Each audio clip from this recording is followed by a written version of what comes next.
Seja muito bem-vindo à nossa aula de hambúrgueres, uma aula introdutória. Eu sou o chefe Gabriel Lourenço. A gente tem sempre um parâmetro aqui na Sal Agosto, uma didática que nós desenvolvemos, que a gente divulga isso, onde a gente acredita que o ensino do prato vai muito além de receitas. Para nós, ele é dividido em 4, 25% cada etapa. A primeira etapa, sim, é ter a receita, a gente precisa ter um norte, a gente precisa ter uma ideia. Mas ela é a menos importante de todas, acredite. O segundo passo é a cultura. Então, por aquele prato, o que aquele prato vem passando durante as suas andanças e suas adaptações pelo mundo. A terceira parte é a história, então da onde ele saiu, porque sabendo da onde ele saiu, eu tenho certeza, a gente vê isso todos os dias.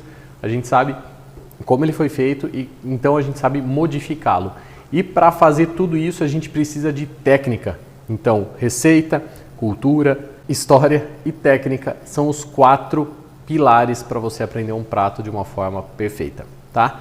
E é o que a gente vai fazer em qualquer aula. Então, nós não vamos falar só de blend, nós vamos falar de tudo. O hambúrguer em específico, nós vamos fazer 2 tipos. Eu faço questão de moer a carne com você na aula. Ah, Gabi, mas eu não tenho moedor. Não precisa, dá para pedir para o açougueiro, dá para pedir no mercado para você moer ou até mesmo comprar moída. Eu sei a realidade de casa, pessoal. A gente trabalha há 10 anos com o público de casa. Eu também tenho casa. Toda a nossa equipe mora em algum lugar e todo mundo sabe, não é todo dia que a gente tem tempo para chegar em casa, ter um moedor, montar um moedor, fazer um blend de carne. Tá? Isso pode virar um momento específico, inclusive você deve fazer isso, é super divertido, é gostoso. Só que eu sei que às vezes, só quero fazer um hambúrguer bacana hoje, né? E aí você pode comprar aquela carne já moída que não vai ter problema nenhum em usar, obviamente sabendo procedência e tudo mais. Só um detalhezinho aqui que eu costumo brincar nas aulas de peixe, de carne, né? Se tivesse aula de flor, eu ia brincar com isso também. Que o segredo da carne é o whisky. É o whisky que você dá para o açougueiro no final do ano. Então, aquele agradozinho mútuo, ele vai te dar uma carnezinha diferenciada, um blend diferenciado, e você vai poder brincar com isso também. Então, vamos lá. Além dos hambúrgueres, como eu falei aqui, de carne moída na hora e de picanha, nós vamos fazer alguns molhos clássicos. Vamos fazer uma cebola caramelizada também. Mas os molhos clássicos são bacanas porque não necessariamente eles são clássicos, mas nós tiramos de praticamente 3 franquias super famosas de steakhouse e de fast food. E quando você fizer esses molhos, você vai colocar na boca e falar, caraca, eu tô aqui nessa franquia mesmo. Tá? A gente vai te ensinar aí algumas receitas. Eu consegui extrair de dentro desses lugares com, inclusive proprietário, por exemplo, o Chipotle aqui da Subway, numa viagem que eu fiz. Então a gente tem umas receitas aí bem legais para você. Fora isso, a cebola caramelizada, que não tem mistério, mas que é super bacana de fazer. E, óbvio, das carnes. Vamos falar um pouquinho de pão, mas se a gente entrar muito na aula de pão, aí a gente desvirtua um pouco aqui a questão. Então eu separei 2 pães super legais para a gente dar uma brincada. Uma ideia de como montar alguns hambúrgueres diferentes. Aí depois, meu conselho é você acompanhar as outras aulas que a gente tem, acompanhar as aulas de condimento vegetal, de pão, para você poder ir se adaptando e evoluindo sua cultura gastronômica. Vou começar explicando alguns detalhes. Então, antes de mexer efetivamente na carne, vou até deixá-la aqui, nessa bandejinha aqui. E antes de mexer efetivamente na carne, a gente precisa fazer alguns molhozinhos que vão ter que ficar prontos para a gente utilizar. Então, olha só. Eu estou optando por cebola roxa, simplesmente porque a cebola roxa é mais aromática e obviamente mais colorida. Então com isso eu consigo aí um molhinho que se destaca e não necessariamente fica aquela cebola encardidinha, aquela cebola caramelizada, que também é legal, mas se você conseguir a cebola roxa vai ficar mais interessante. Uma diferença clássica, a cebola branca é mais forte, menos aromática, cebola roxa mais fraca, mais aromática. Então você quer fazer um ceviche, por exemplo, vai fazer com a cebola roxa, né? Vai consumir ela crua, tá a tendência a comer a roxa. E se você vai cozinhar, depende da cor que você quer no seu prato, você vai utilizar a roxa ou a branca, certo? Aqui eu tenho uma vasta, generosa quantidade de manteiga. Ela tem que caramelizar, ela tem que criar um caldinho, um ambiente para ela caramelizar, no qual a gente vai fazer a base de manteiga e depois o açúcar para efetivamente caramelizar. E eu vou dar um toque de um outro produto super legal que você vai ver.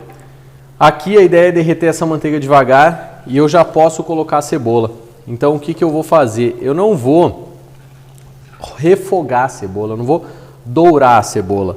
Eu vou mais para o lado, quem já fez aula de risoto, quem não fez faz porque é incrível. Né? Nós temos as 8 aulas de risoto diferentes. A gente sempre fala na aula de risoto suar a cebola, que é cozinhar, murchar, reduzir, fazer ela desaparecer sem necessariamente dourar, ou seja, precisa de um fogo mais baixo. Aqui, óbvio, a gente não quer que a cebola suma, por isso que eu cortei umas fatiazinhas maiores, mas quando essa cebola murchar bem, incorporar, caramelizar, vai estar bacana. Não vou colocar o açúcar agora, porque senão ele já começa a formar caramelo, e aí eu posso ter caramelo antes de ter cebola cozida. E o ideal é que eu cozinhe a cebola e depois faça meu caramelo. Assim eu tenho um controle da cocção bem melhor. Um pouquinho de sal, afinal a gente vai precisar de sal, e o sal também ajuda aqui a reter líquido no sistema, e a gente tem um prato melhor. Show! Nossa cebola fica aqui, a gente não vai parar de fazer ela, nós vamos acompanhando aí durante a aula e vamos vendo como é que ela evolui. Eu vou até pegar o mexedor e vou deixá-la aqui. Viu que eu coloquei só algumas pitadas de sal, porque eu quero extrair sal de outro ingrediente que eu vou mostrar para você. Vou colocar um pouquinho aqui, não muito, tá? Senão fica muito salgado, é só para dar uma escurecidinha de shoyu. Olha aqui quanto eu coloquei, não é muito. Se você estiver usando a cebola branca, só tem a branca em casa e quero fazer essa receita, aí você pode colocar um pouco mais de shoyu para ela ficar mais escura.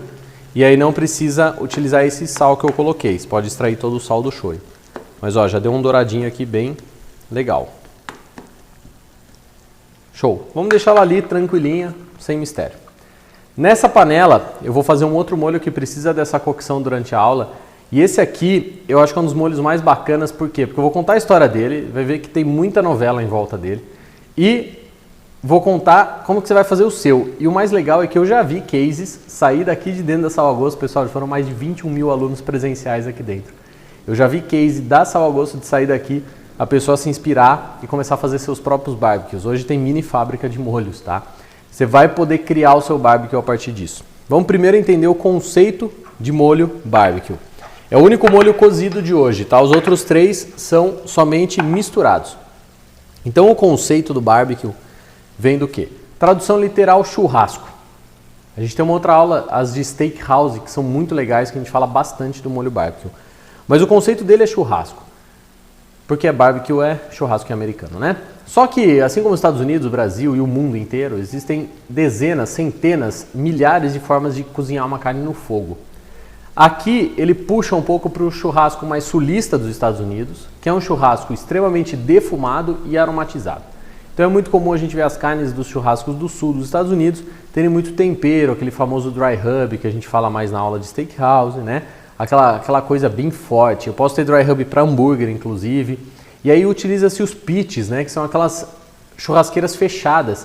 Para quê? Para defumar. Coloca uma lenha bem aromática, passa esse dry rub na carne, fecha e deixa lá por horas, dependendo aí a carne que você está fazendo. E aquilo impregna de fumaça. Então pensa, a carne extremamente temperada e defumada. E aí depois aumenta-se o fogo, depende do preparo, coloca um monte de líquido, suco de laranja, suco de maçã, mel, vai depender da receita que você está fazendo. Aumenta o fogo e aí sim esse churrasco vai cozinhar então junto com esse molho. Como existem milhares de receitas dentro desse tipo de cocção, de formas, de temperaturas, de carnes, de tudo, quase todas acabam resultando um molho que vai carregar todo o aroma daquele prato e obviamente o defumado. Todos os molhos vão ser defumados, um de uma coisa, outro de outra, mas todos vão ser molhos defumados. E aí então o molho barbecue é o que? É o molho de churrasco. Então não existe uma receita de molho barbecue. Para dar um grande resumo de tudo isso, marcas super famosas aí mundiais lançaram molhos barbecues, que é aquele molho marrom que a gente vê no mercado. E aí a gente acha que aquilo só é molho barbecue. Não, qualquer molho agridoce defumado que resultar de uma cocção dessa eu posso chamar de barbecue. Por que eu estou te explicando isso? Porque lembra que eu falei que se eu souber a história eu sei mexer no meu molho? Primeiro, se eu vou fazer um molho barbecue, então eu sei que ele vai ter que ser agridoce, ele vai ter que ser extremamente aromático e ele vai ter que ser defumado. Senão, eu não quase poderia chamar ele de molho barbecue. Pelo menos o barbecue tradicional americano. Vai ter que dar barbecue de outra coisa. Vai ter que inventar outra coisa para fazer nele. Mas, basicamente, ele tem que ter esses 3 itens. O molho barbecue vai usar como base ketchup. Pô, Gabi, que adaptação. Não dá para usar um molho de tomate bom? Não, é aí que é a ideia. Né? A gente pesquisou muito. A gente tem vários parceiros que são profissionais no American Barbecue. E cada vez mais a gente vê que sim, utilizando o ketchup a gente obtém um barbecue bom. Por quê? O ketchup é o quê? Tomate, engrossado com especiarias, amido e açúcar, né? Ou espessante, depende aí a marca. Mas é um tomate doce. Então a gente já tem o doce para o agridoce e já tem o tomate vermelho do barbecue. O que a gente vai colocar mais aqui? Nós vamos colocar o defumado. Eu opto por tirar o defumado da páprica. O que é páprica? Páprica é pimentão em pó. Páprica doce é o pimentão normal em pó, páprica defumada é o pimentão defumado em pó e páprica picante é o pimentão picante em pó, ou uma pimenta picante em pó. Então eu vou colocar a páprica, que é mais vermelhinha ainda, que vai dar mais intensidade de cor para o nosso molho, mas vai carregar aqui o defumado. Só de colocar ela aqui no meu ketchup quente, eu já sinto esse aroma defumado subir na minha narina na hora. A cor escura e o aroma vai vir do nosso molho inglês. Então o molho inglês sabe que o molho inglês é um molho feito com muito aroma, né? Especiarias e tudo mais. Além de toda essa cor preta que já vai começar a dar então o tom marrom que a gente procura para o nosso barbecue. Vou aproveitar todo esse resíduo aqui, porque o molho inglês sempre tem bastante temperinho junto. Eu vou inclusive lavar esse molho inglês com o suco de meia laranja. Então a laranja traz a acidez que o prato precisa, porque como a gente tem bastante açúcar e intensidade de sabor aqui, a acidez, até quando eu falo, me faz salivar. Então é muito importante que você tenha acidez, e se essa acidez puder vir de uma laranja, que é aromática, que é delicada e tudo mais, melhor ainda. Só resgatar um fujão aqui. Pronto. Porque lá no American Barbecue é normal finalizar um barbecue com suco de maçã, suco de laranja. Agora eu preciso de bastante doce, né? Esse molho ele tende para o agridoce. Então eu vou colocar açúcar mascavo. Por que não o branco? Porque o mascavo, além de trazer cor escura, é 1000 vezes mais rico de aroma e de sabor do que o açúcar refinado branco. E vou trazer mel pelo mesmo motivo. Doçura, complexidade, aroma.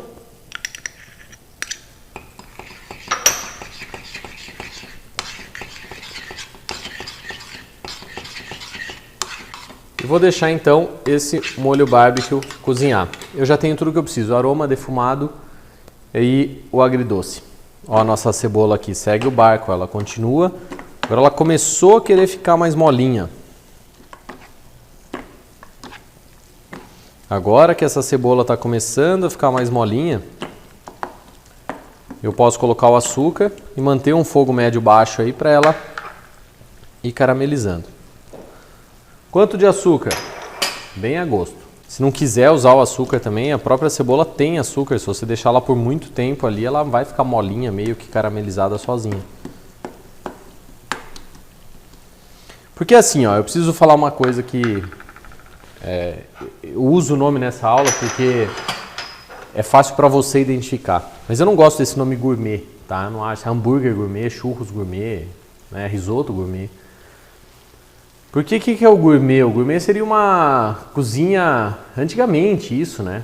Então a cozinha mais elaborada era o gourmet, né? Era aquela coisa do restaurante, tem toda uma origem essa palavra. Mas hoje em dia, se você pega qualquer receita de antigamente, muda a receita e chama de gourmet. Ou põe um ingrediente diferente. Aí nasceu de, vou colocar um gorgonzola, que teoricamente é nobre, não iria no meio do hambúrguer, vou colocar e aí vira hambúrguer gourmet. Vou colocar cogumelo, vou colocar um monte de coisa. Mas perdeu meio que o rumo de tudo isso. E a gente vê uns exageros, umas viagens, e o termo gourmet ficou perdido. Né? Não existe hoje termo gourmet exatamente que determina um prato. Então eu não gosto de usar muito, mas onde eu quero chegar é que se você quiser colocar adereços no seu hambúrguer, tome cuidado só para não exagerar demais. Só ver como é que tá o nosso barbecue. Obviamente, vai ficar bem bom. Obviamente ele não está pronto, ele não está equilibrado, não está cozido ainda, ele precisa cozinhar. Mas voltando ao tema gourmet.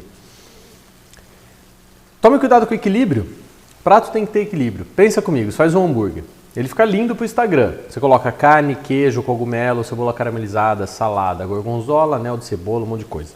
Fica uma foto bonita. Você vai comer, você não sente gosto de nada. De nenhum dos itens. Gabi, quer dizer que tem que comer só pão, carne e queijo? Olha, quando eu quero conhecer mesmo o hambúrguer de uma hamburgueria, eu peço pão e carne. No máximo um queijo neutro. E aí eu sinto o gosto da carne. Sinto a textura do pão. que são elementos super importantes. Mas claro, você gosta de dar uma brincada e é legal, e você pode se permitir isso. Então você pode acrescentar uma cebola caramelizada, um molho, outro molho, né, uma rúcula, um tomatinho cereja, um cogumelo refogado. Isso fica bacana, mas vai com calma, né? Vai tentando equilibrar isso aí sem exagerar demais. Trabalha mais às vezes na apresentação e numa carne de qualidade do que necessariamente no exagero.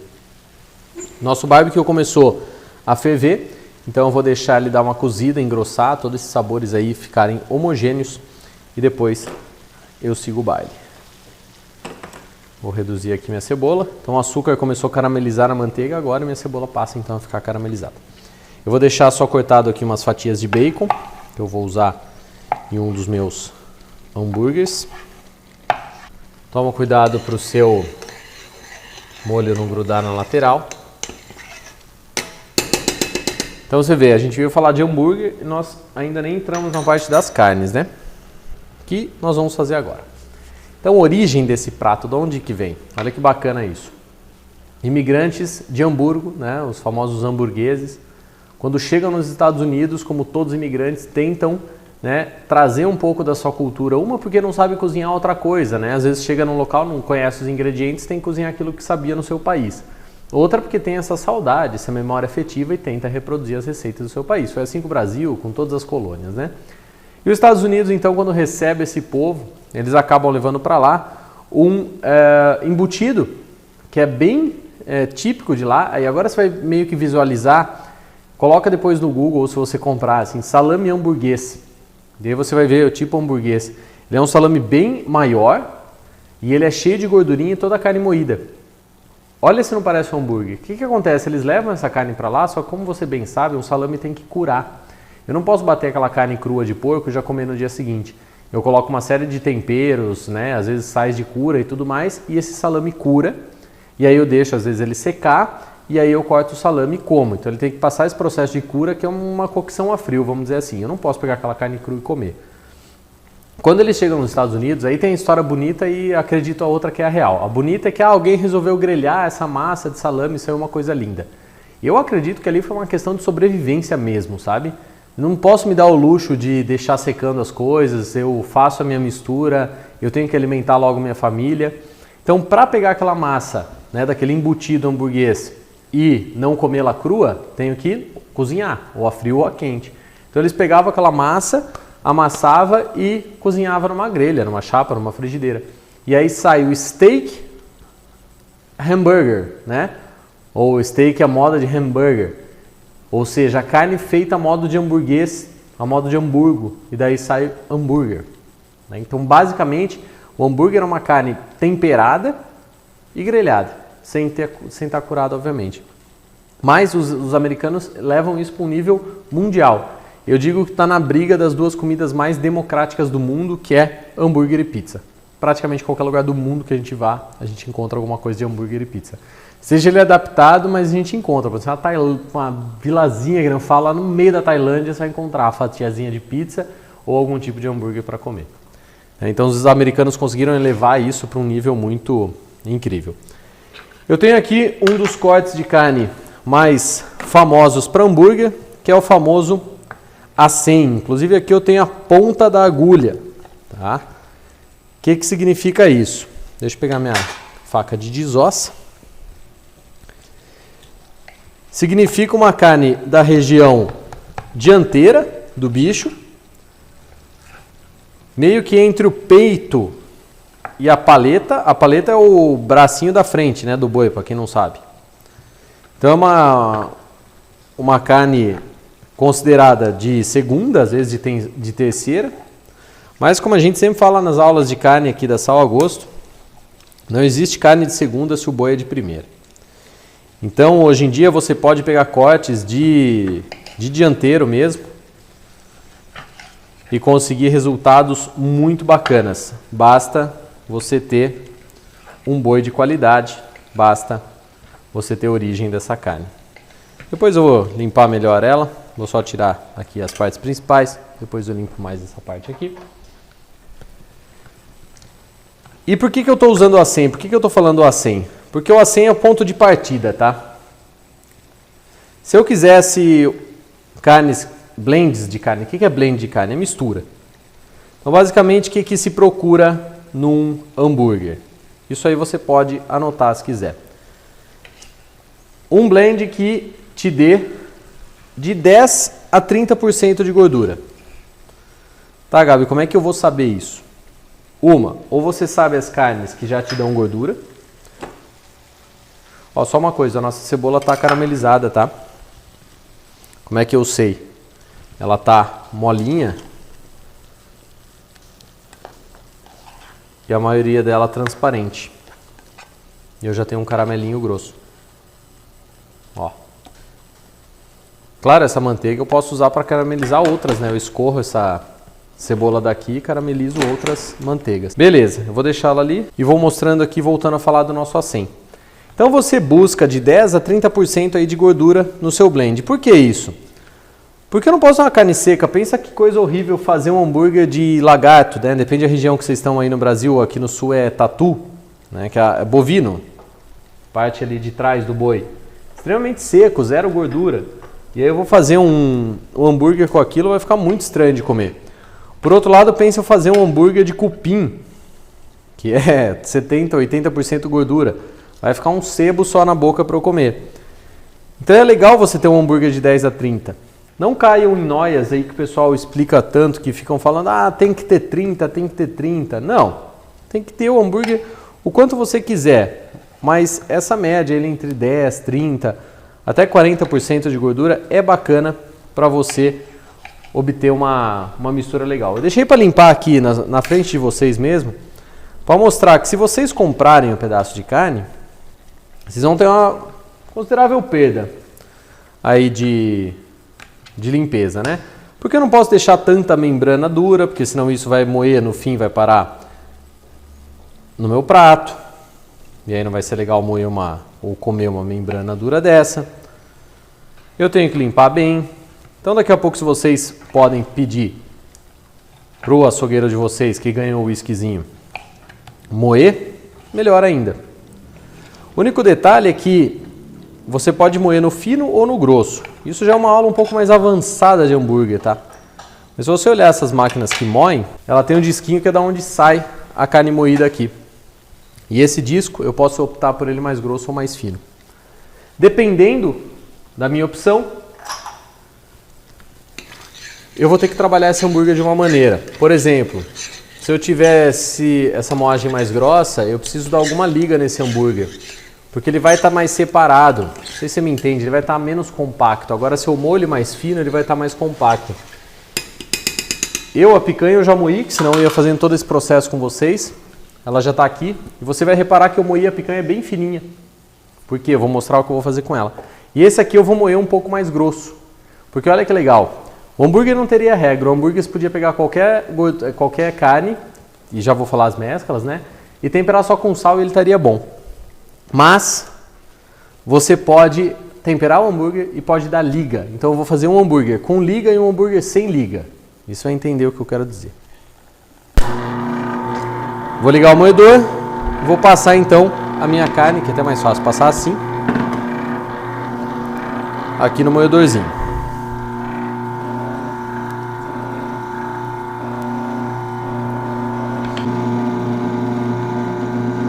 Ó, o barbecue já tá grosso.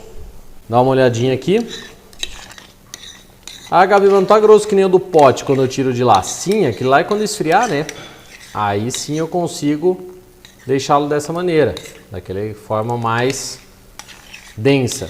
E aqui eu deixei ele mais vermelhinho. Se você quiser ele mais marrom, você pode colocar mais molho inglês ou até mesmo mais shoyu. E aí você consegue ter esse barbecue mais marrom. Eu vou colocá-lo aqui. Por que eu tô passando por uma assadeirinha? Para ele esfriar mais rápido, ó. E aí eu vou para a geladeira só para dar um choque nele. Beleza, eu vou conferir quanto que eu tenho de carne. Vou colocar na balança, vamos tarar. Já viram quando diz lá, suculento hambúrguer de 200 gramas? Né? O suculento hambúrguer, ele é 200 gramas quando ele está cru. Quando ele cozinha, principalmente aquela gordura, a parte dela derrete, ele perde água. E de 200 ele pode passar para 160, ele pode perder muito. Então sempre que vocês lerem que um hambúrguer tem tal peso, aquele peso é cru. E aí cru, geralmente dentro do hambúrguer não passa muito ali de 240, tá? 250 nos padrão. Né? Hambúrguer padrão seria ali de 180 a 250. Porque mais que isso, fica um pouco desagradável de comer esse hambúrguer, né? Ele fica grande demais. Então eu vou colocar 240 para mostrar uma coisa legal que eu vou fazer com esse hambúrguer aqui, ó, 240. Vamos temperar com sal. Eu já vou chegar na parte dos blends das carnes, tá? Esse aqui é 100% a 100, então eu já sei que ele está ali em torno de 20, 25% de gordura. Eu já vou falar um pouco mais dos blends, como que você chega nesse ponto, mas é legal a gente ir fazendo alguma coisa. Então, para colocar o sal, uma coisa é a gente fazer uma quantidade pequena assim, que eu posso controlar, que eu posso provar. Ah, Gabi, mas eu não gosto de provar carne. Então você tem um jeito para controlar seu sal e nunca errar. 1,5% de sal. Então se você tem 1 kg de carne, 15 gramas de sal. E dificilmente você vai errar. E isso é bom para não ter que estar provando toda hora, certo? Aqui, se você olhar na receita, a gente coloca uma série de temperinhos no hambúrguer para você. Coloca lá cominho, coentro, né? Uma variação deles. E coloca duas coisas muito curiosas, que são o ovo batido e o pão fresco ralado. Por que pão fresco? Não é farinha de rosca. A farinha de rosca vai funcionar ao contrário, inclusive, aqui. A gente quer um pão fresco, macio, porque ele tem a umidade.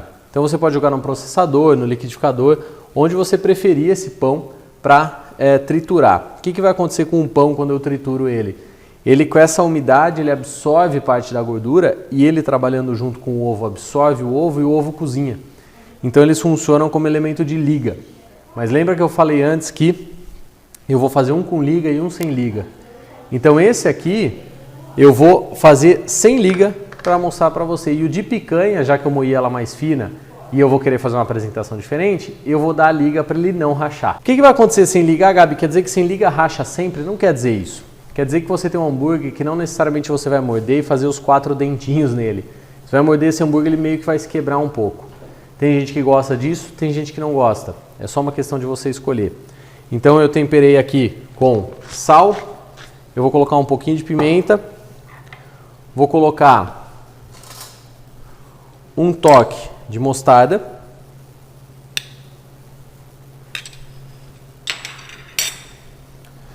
e se eu quiser então semente, ó, eu posso pegar umas sementes aqui de coentro, esmago bem elas. Se você quiser usar o coentro em pó direto ou o coentro moído na hora, também pode. Eu vou usar essas sementinhas aqui para elas darem algumas explosões de sabores. Eu pego aqueles pedacinhos de coentro e ela, puff, estoura todo o sabor na minha boca. E vou mexer esse hambúrguer.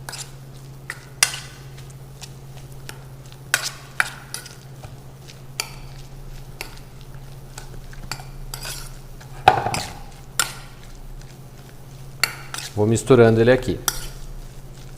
Agora, pessoal, eu vou mexer com a mão, né? Pelo amor de Deus. Ó. E vou misturando bem ele. E aqui a gente começa a falar um pouco de blend. Então o blend nada mais é do que você misturar carnes. Você pode fazer um blend, por exemplo, aí eu acho que tem que ter alguma filosofia. Eu não vou usar filé mignon no meu blend. Tem lógica, né? Eu não vou usar lagarto no meu blend. Eu também não gosto, embora tem gente que gosta, não estou criticando ninguém, fazer blend, por exemplo, de entrecô. Eu acho que o entrecô é tão bonito, é uma carne tão saborosa e tão bem feita naturalmente, com todas as suas partes mais macias e menos macias, que ele já fica legal como entrecô. Acho que moer um entrecô é um pouco loucura, mas se você gosta, faz. Eu acho que eu gosto de moer carnes, por exemplo, que nem a costela, que é uma carne extremamente saborosa.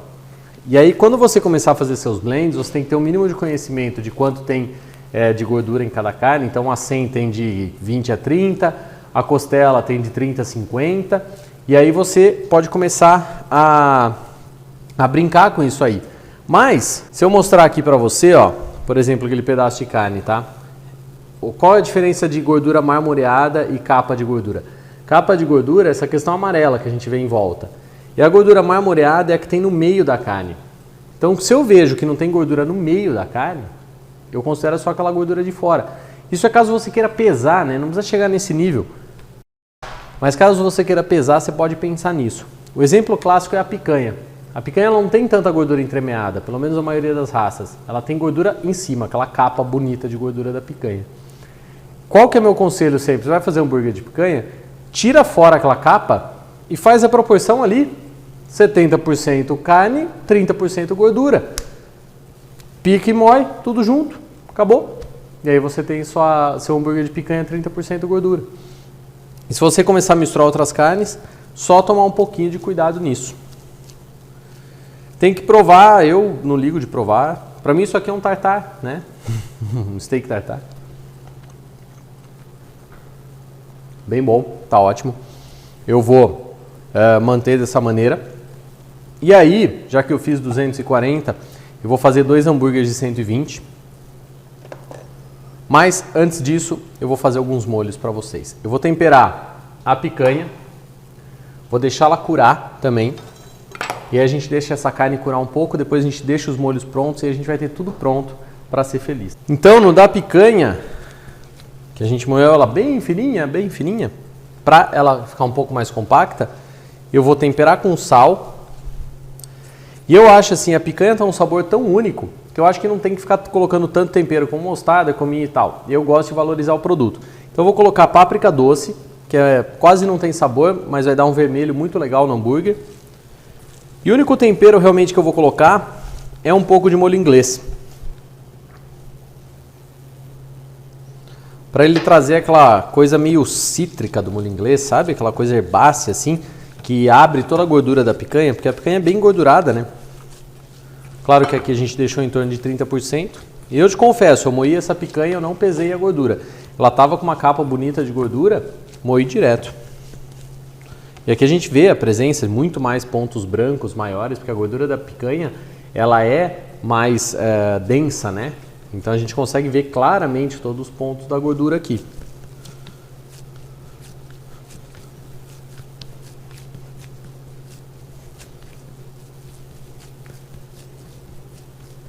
Beleza.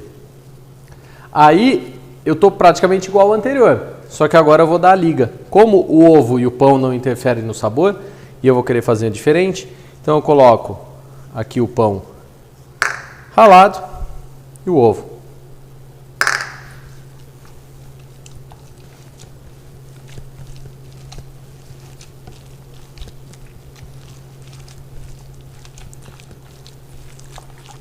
Alguém já foi para a colônia, para o interior, ver como é que faz salame?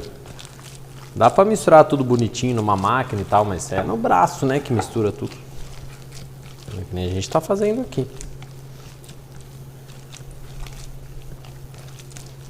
Agora esse aqui, eu não vou provar agora o tempero, até posso. Tem ovo cru, sabendo a procedência, né? O steak tartar, por exemplo. Olha como ele fica muito mais gordura no fundo do pote, ó. É aquilo que eu comentei antes da gordura da picanha.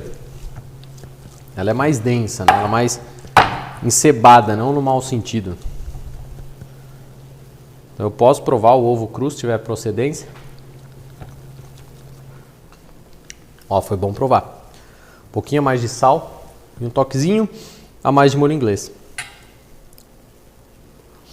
E aí eu abro aquele sabor da picanha.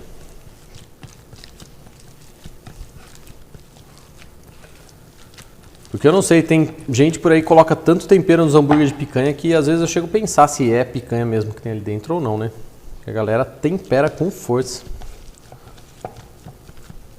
Beleza.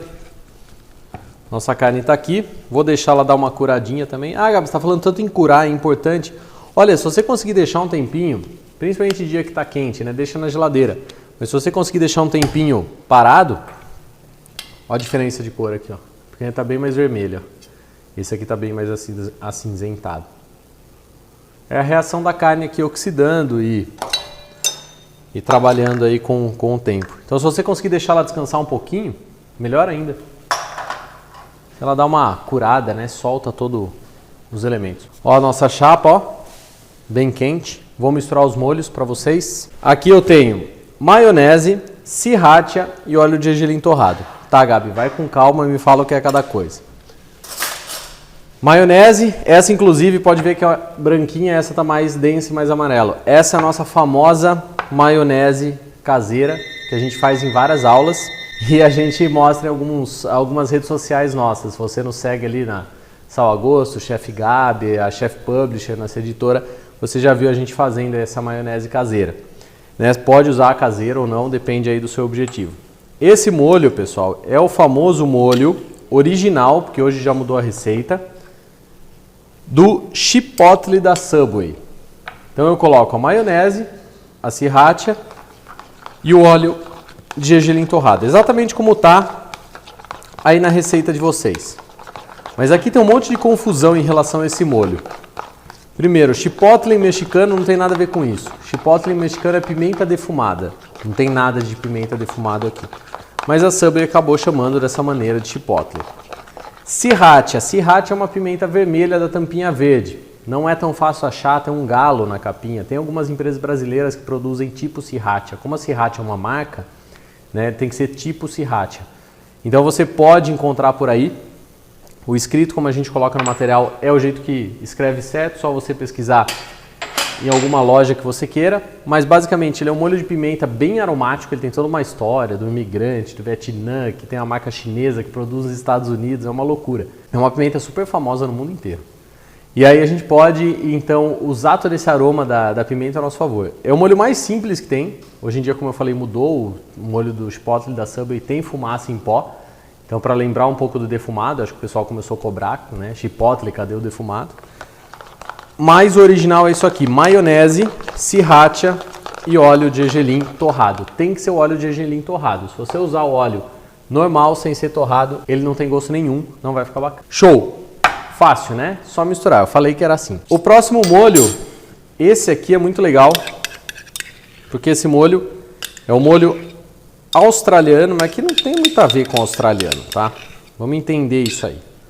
Australiano simplesmente por causa daquelas franquias de steakhouse que tem temas australianos, mas que na verdade são bem americanas, né? Aquelas franquias que você já conhece.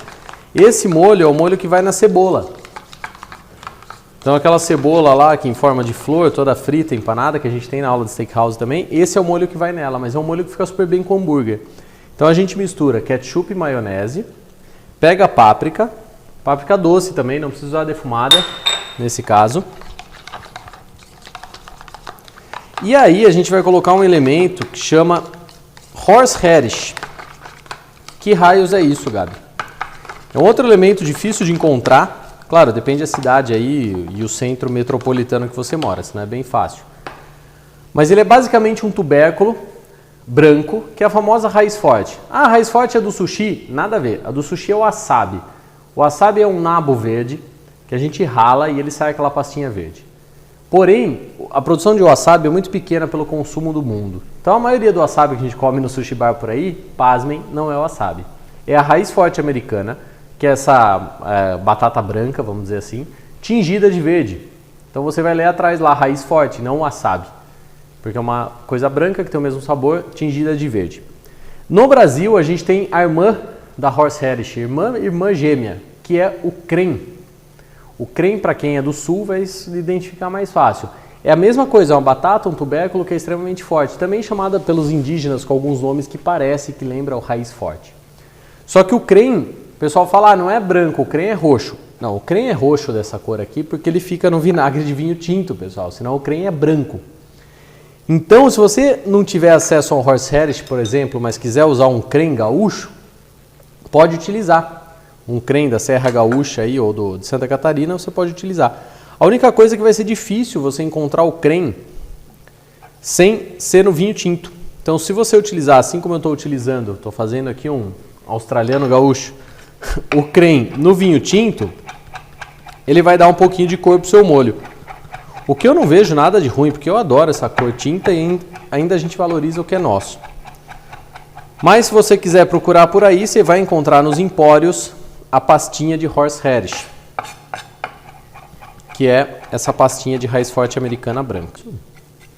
Então a gente vai misturar aqui e voilá! A hora que você comer isso, você vai se sentir dentro da franquia que se diz aí australiana. E esse aqui, pessoal, esse é muito massa, esse molho. Olha só, maionese, açúcar. Aí você já começa a pensar, pô, isso aqui só pode ter vindo dos Estados Unidos, né? Porque maionese e açúcar. Páprica doce de novo, não a defumada. Vinagre, se quiser utilizar o de maçã, mais aromático ainda. Misturou, misturou, misturou. Vamos colocar o ketchup. E aí tá faltando um item só. E esse molho, não sei se você viu, a gente chama de americano. Né? Realmente ele tem uma cara bem americana. Mas esse aqui, pessoal, é o molho do famoso Big Mac. O que dá o gosto nele? Essa paradinha é chamada relish de pepino. Relish de pepino é uma conserva de pepino. Né? O americano consome muito conserva de pepino. Mas é uma conserva de pepino extremamente aromática, porque ela é feita com mostarda, com cebola, com alho às vezes, com pimentinha. E ela é agridoce. Então você vai encontrar também nos mercados por aí, bem fácil, nos empórios, o famoso relish de pepino. Dá até para fazer em casa, tá? Tem um monte de receita aí de relish de pepino para você fazer em casa. E esse relish vai dar o gosto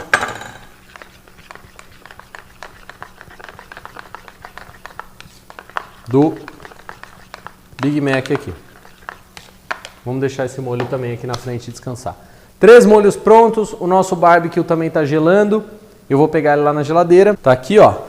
Ó a textura e a cor agora, que bonitão, ó. E a textura, ó. Ó.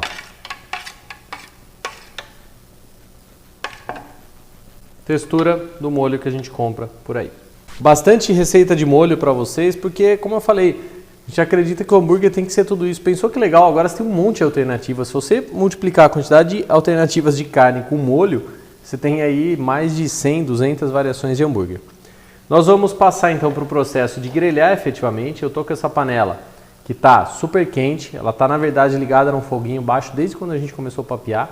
Então ela está extremamente quente. Ela é uma panela grossa, tá? Com antiaderente. É o instrumento que eu te indico para você grelhar seus hambúrgueres. Ou churrasqueira, depois no segundo a gente fala mais da churrasqueira. Mas é o instrumento que eu aconselho porque ele tem temperatura, ele tem potência, ele é grosso o metal. Então quando o fogo bate embaixo ele dissipa de uma forma melhor. Frigideira fininha, assim, esquece, não dá hambúrguer bom, tá? Ele queima e não cozinha como tem que cozinhar. Eu vou pegar primeiro aquele nosso hambúrguer que não tem a liga de cola, vamos dizer assim. A gente tinha 240, né, de carne. Então vamos ver aqui quanto que eu vou colocar, 120 e automaticamente 120. Eu vou fazer 2 hambúrgueres, só para te mostrar uma apresentação diferente. E aí o hambúrguer, ó, antes de amassar ele, antes de formatar, vocês têm que fazer isso aqui, ó.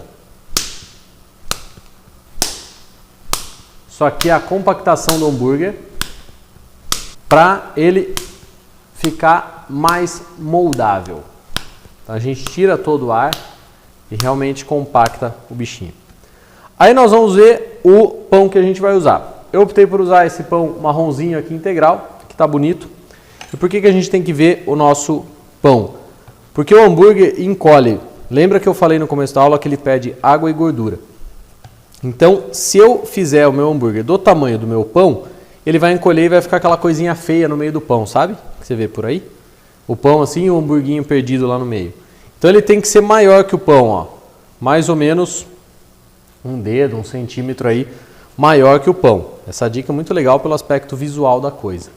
Eu estou formatando na mão porque eu sei que não é todo mundo que tem formatador de hambúrguer em casa. Embora seja fácil de encontrar, às vezes não tem. E aí vocês podem ir na mão mesmo. Ó, é só fazer bem redondinho, legal. Eu acho até bacana ele não ficar tão redondo assim. E aí aqui, ó, repara, na nossa grelha bem quente, a gente vai com a carne e vamos colocar aqui. Mas lembra que eu falei antes que além de grossa, essa frigideira é antiaderente? O antiaderente não deixa grudar e com isso a gente usa menos gordura. Nós temos uma carne aí de 25% gordura. Né? Não preciso colocar mais óleo aqui, fazer toda aquela melequeira e comer esse monte de gordura saturada. Eu vou, enquanto isso, fatiar algumas fatiazinhas aqui de provolone. Simplesmente que eu optei por colocar provolone, poderia ser outro elemento.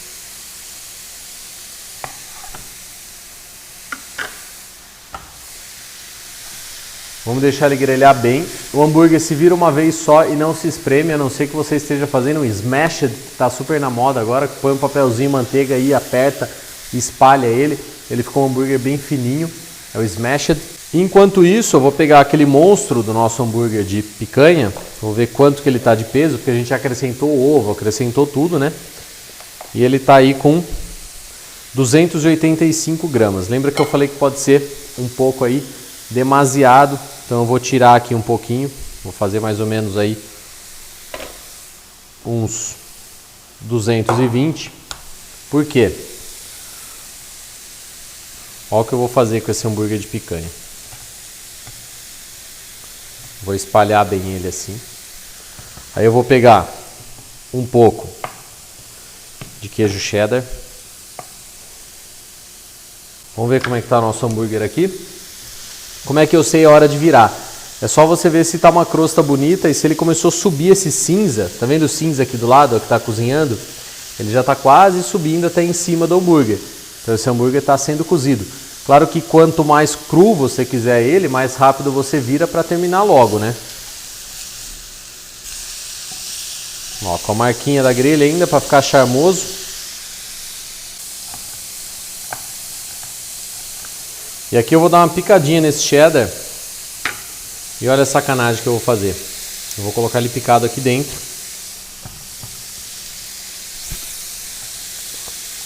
Vou fechar essa almôndega.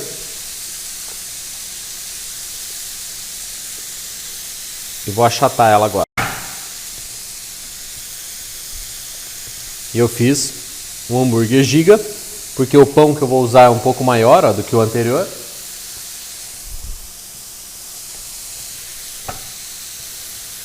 E aí pensa que à medida que eu for mordendo esse hambúrguer no centro aqui, ele vai soltando aquele cheddar picado. Se você quiser moer cheddar junto com a carne, pode moer também, só que tem que ser esse cheddar aqui em pedaço, tá? Show! Nós vamos colocar agora que a gente virou as fatias de provolone em cima.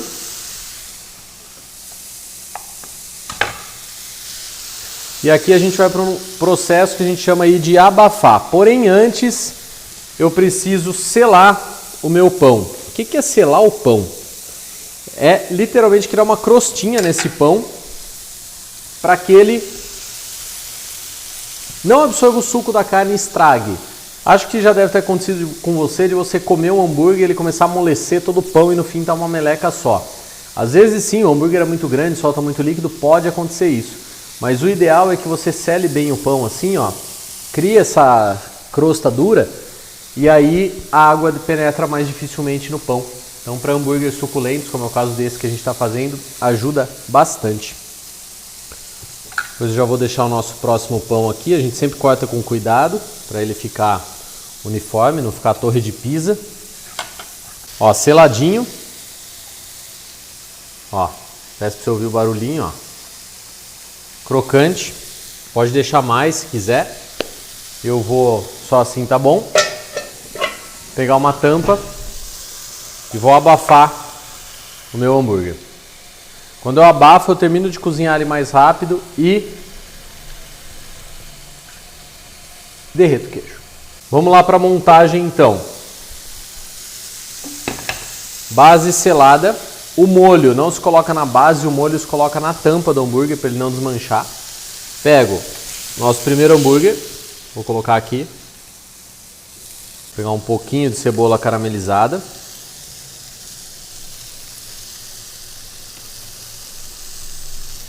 Aí eu vou pegar o segundo hambúrguer. Viram que ele encolheu e ficou do tamanho do pão? E aí a gente vai colocar mais o toquezinho da cebola para esse outro cara aqui. E a tampa. Eu não vou colocar molho agora, senão ele vai ficar escorrendo, mas é só você passar o molho aqui e tampar. E olha que elegância. Sacanagem. E aí eu vou aproveitar então aqui, ó, selar o pão. Fazer o pão antes, assim ele já absorve a gordurinha do anterior e já frita aí na gordura. Eu não vou utilizar queijo em cima, afinal a gente vai ter queijo no meio desse hambúrguer. Repito, se você quiser colocar mais uns cubinhos aqui de cheddar espalhado no meio, ainda dá tempo, ó. Pode fazer isso aqui, ó.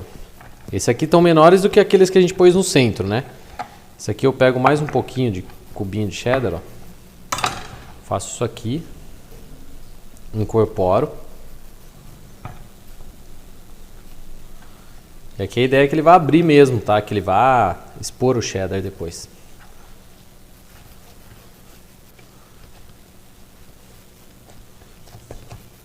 Ó que legal. Baita hambúrguer, hein? Como diria o gaúcho. Nosso pão, olha que bonito. Tá? Digno de foto de Instagram. Vou pegar meu hambúrguer, soltá-lo aqui. E nós vamos para chapa. Aí vou pegar o bacon. Espalhar algumas fatias aqui de bacon. O bacon vou dar uma virada. Essa questão do bacon também vai do seu gosto. Normalmente não se serve o bacon tão crocante, porque fica às vezes meio estranho de comer. É legal o bacon meio macio, né? Olha que sacanagem, você deixa o bacon perto assim, aí ele já vai soltando o sabor.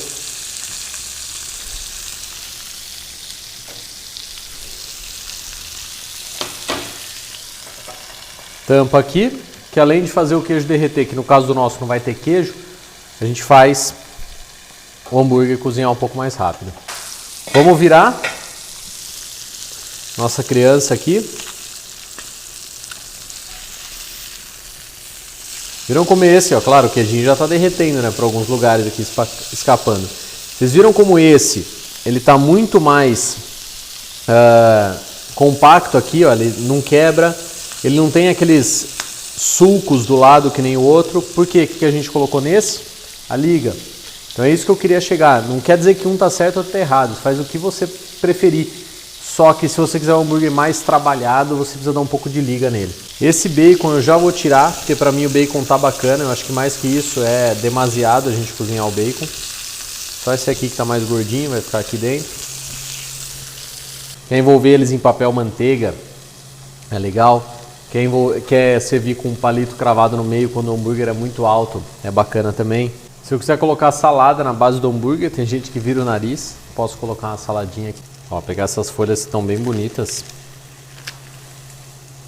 Vou colocar a salada onde? Geralmente a salada é na parte de baixo. Tem gente que fala, mas ela vai murchar com a temperatura do hambúrguer. Olha, se ele for montado e servido na hora como tem que ser, em cima ou embaixo ele vai murchar igual. Então eu prefiro, pelo design, colocar a salada embaixo. Agora sim, vamos pegar o nosso cremoso aqui. Por todos os nossos bacons espalhados aqui em cima.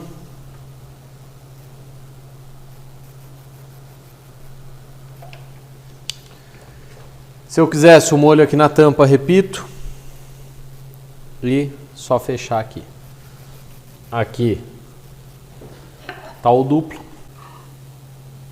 Aí, ó, deixar tanto aqui, vocês podem ver ele por cima, ó. Aí vocês conseguem ver os bichinhos. E aqui na frente, ó, que bonitinhos, ó. Viram que não tem muito mistério? Trabalhem bem esses molhos, criem os molhos de vocês, mudem as receitas, né, adaptem para o seu paladar. Troca os pães, então usa um pão brioche, um pão assim mais integral, com cacau. Muda os blends vocês vão ter os blends de vocês de carne. Quanto mais saborosa vocês acharem que a carne de vocês está, quanto mais fresca, quanto mais gostoso está o blend, menos tempero usa. Né? Pode usar o tempero ou não no hambúrguer, senão só põe sal que fica bom também. Liga, quer um hambúrguer mais redondinho, mais formatado, né? Vai rechear, vai fazer ele uma bomba, alguma coisa assim, liga. Se não, pode fazer sem liga, tranquilo. E aí você vai... Pensa, todas essas combinações aqui são infinitas as possibilidades de hambúrguer. E essa é só a aula 1, né? A gente tem ainda o hambúrgueres especiais. Muito obrigado por tirarem o tempo e estarem aqui conosco. Quando vocês fizerem ou estiverem assistindo a aula, quiserem marcar a gente, @salgosto, @chefgabi, marca a gente aí que a gente quer ver o que você está fazendo em casa. Tá bom? Obrigado, pessoal. Valeu. Vou me despedindo aqui. Um grande beijo, fiquem bem e curtam as outras aulas da SAL.